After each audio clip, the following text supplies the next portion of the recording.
Nyanyian pengajaran Asaf.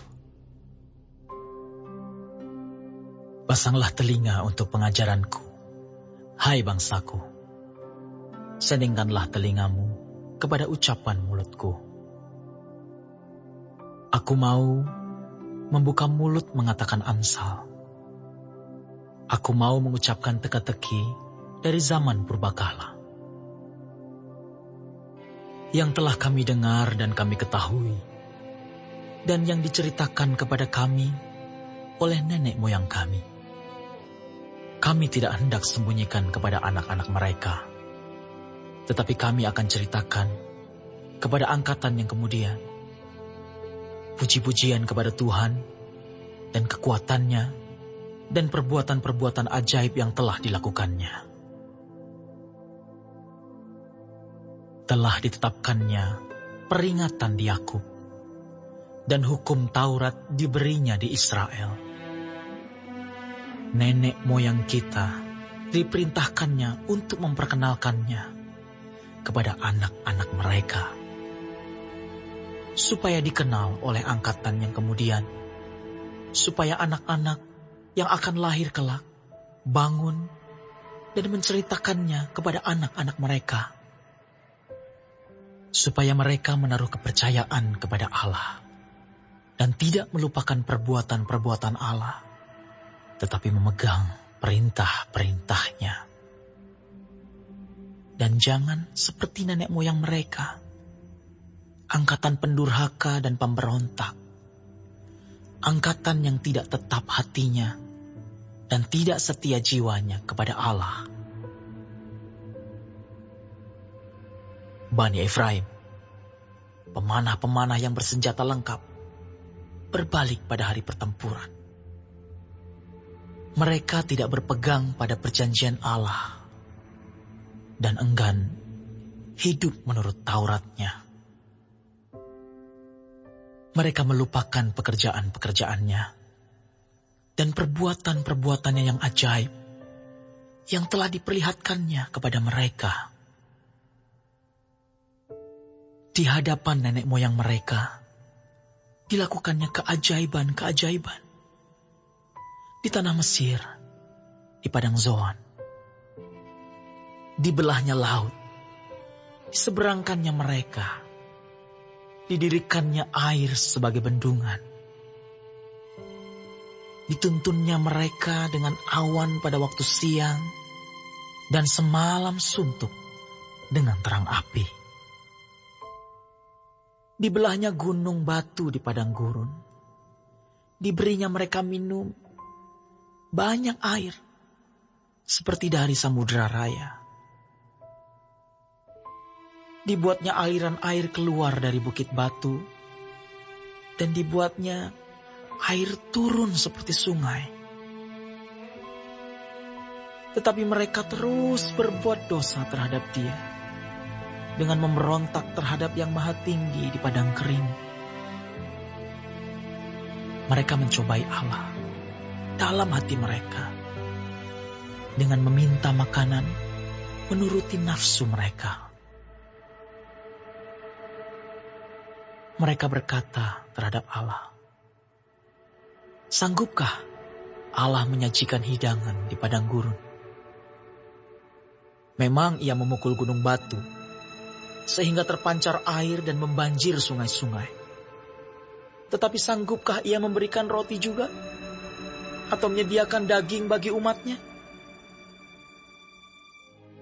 Sebab itu, ketika mendengar hal itu, Tuhan gemas.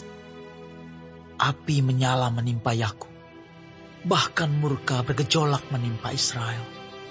Sebab mereka tidak percaya kepada Allah dan tidak yakin akan keselamatan daripadanya. Maka Ia memerintahkan awan-awan dari atas, membuka pintu-pintu langit, menurunkan kepada mereka hujan mana untuk dimakan, dan memberikan kepada mereka gandum dari langit. Setiap orang telah makan roti malaikat. Ia mengirimkan perbekalan kepada mereka berlimpah-limpah.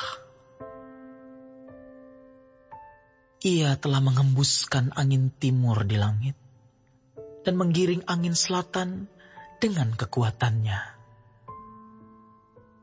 Ia menurunkan kepada mereka hujan daging seperti debu banyaknya dan hujan burung-burung bersayap seperti pasir laut. Ia menjatuhkannya ke tengah perkemahan mereka, sekeliling tempat kediaman itu. Mereka makan dan menjadi sangat kenyang. Ia memberikan kepada mereka apa yang mereka inginkan. Mereka belum merasa puas, sedang makanan masih ada di mulut mereka. Maka bangkitlah murka Allah terhadap mereka. Ia membunuh gembong-gembong mereka dan menewaskan teruna-teruna Israel. Sekalipun demikian, mereka masih saja berbuat dosa dan tidak percaya kepada perbuatan-perbuatannya yang ajaib.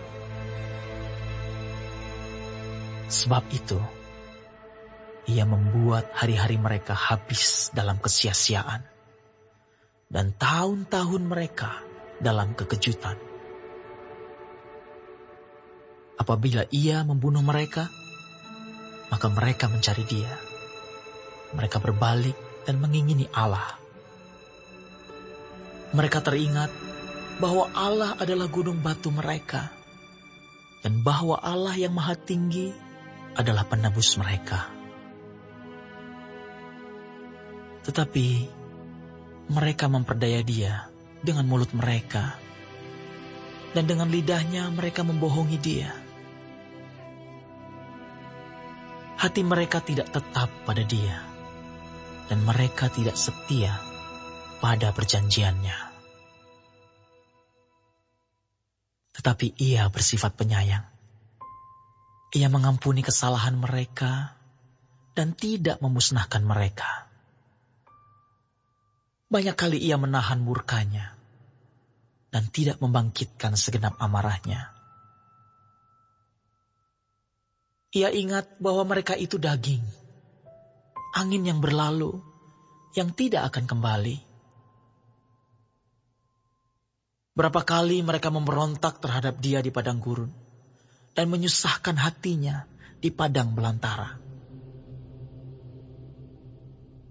Berulang kali mereka mencobai Allah, menyakiti hati yang kudus dari Israel.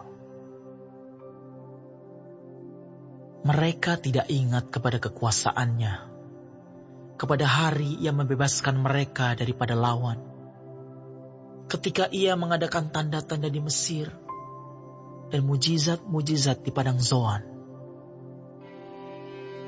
Ia mengubah menjadi darah sungai-sungai mereka dan aliran-aliran air mereka sehingga tidak terminum.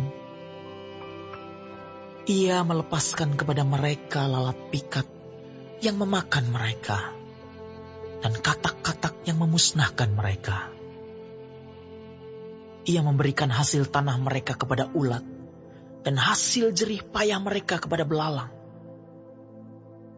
Ia mematikan pohon anggur mereka dengan hujan batu dan pohon-pohon ara mereka dengan embun beku.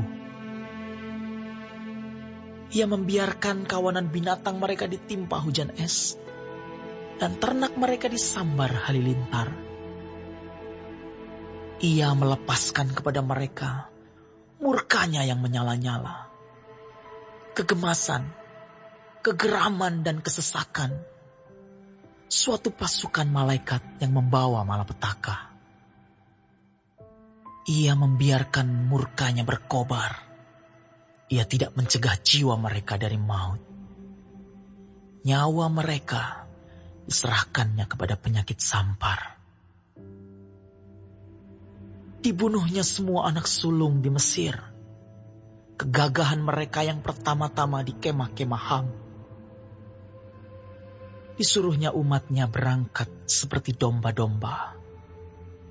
Dipimpinnya mereka seperti kawanan hewan di padang gurun.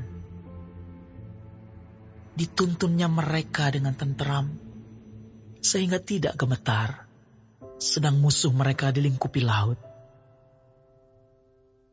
Dibawanya mereka ke tanahnya yang kudus, yakni pegunungan ini, yang diperoleh tangan kanannya. Dihalaunya bangsa-bangsa dari depan mereka, dibagi-bagikannya kepada mereka tanah pusaka dengan tali pengukur, dan disuruhnya suku-suku Israel mendiami kemah-kemah mereka itu. Tetapi mereka mencobai dan memberontak terhadap Allah yang Maha Tinggi dan tidak berpegang pada peringatan-peringatannya. Mereka murtad dan berkhianat seperti nenek moyang mereka, berubah seperti busur yang memperdaya. Mereka menyakiti hatinya dengan bukit-bukit pengorbanan mereka, membuat dia cemburu dengan patung-patung mereka. Ketika Allah mendengarnya, ia menjadi gemas. Ia menolak Israel sama sekali.